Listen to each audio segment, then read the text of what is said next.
بچه با توجه به کشش سکشنام توی عرض به سمت محیط دارم توی عرضم شکل مربع رو میسازم و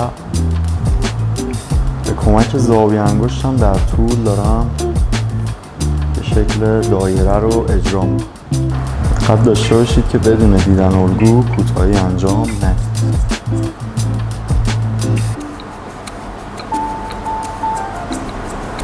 دوستان برای اتصال بالا به بغل داریم سکشن میگیریم. سکشن های اوری به افقیمون داره با اندازه گرفتن از تاج سر اتصال بالا به بغلمون رو انجام میدیم. به شکل دایره تو عرض میسازم و در طولش هم کششام به سمت محیطه و شکل مربع رو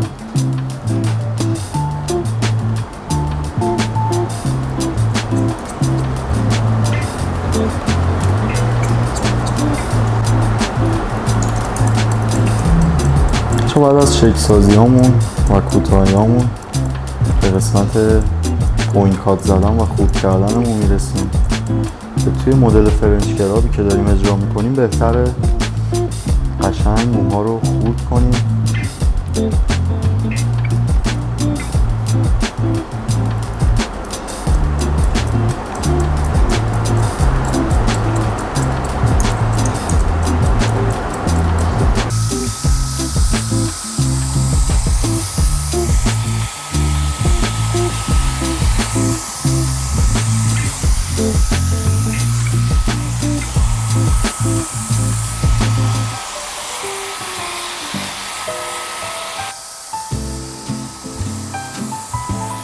برای فید این مدل مو با نمره 6 تخلیه‌مو شروع میکنم تو قسمت پایین.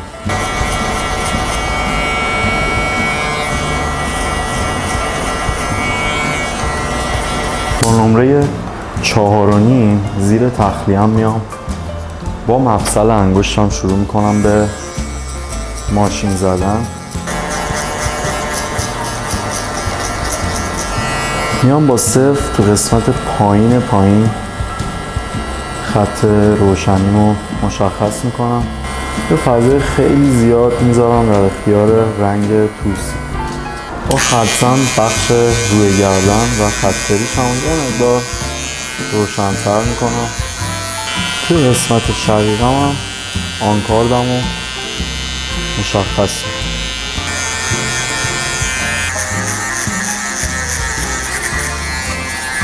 با نمره 1.5 هم گارد باز میخوام منطقه توسیمو بسازم. شروع میکنم با پرتاب انگشت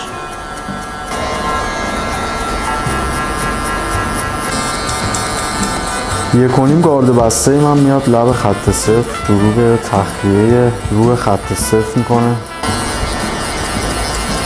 بچه دقت کنید پرتاب انگشت هم باعث میشه نمره شونم بالاتر استفاده بشه.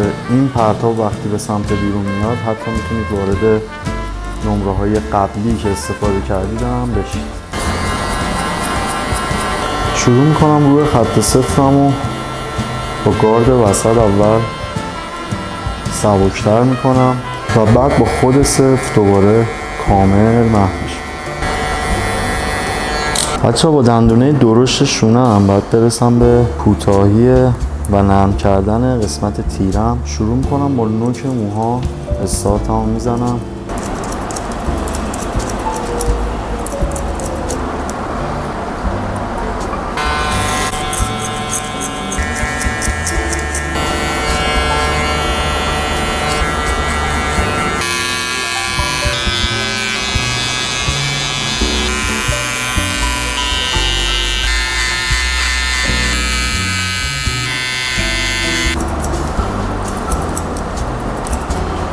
بچه این مدل فرنچ کراب همراه با آموزش پیکاتش و فیدش تقدیم نگاهتون. سابسکرایب یادتون نره، حتما ما رو دنبال کنید که آموزش های بیشتری رو در اختیارتون میذاریم.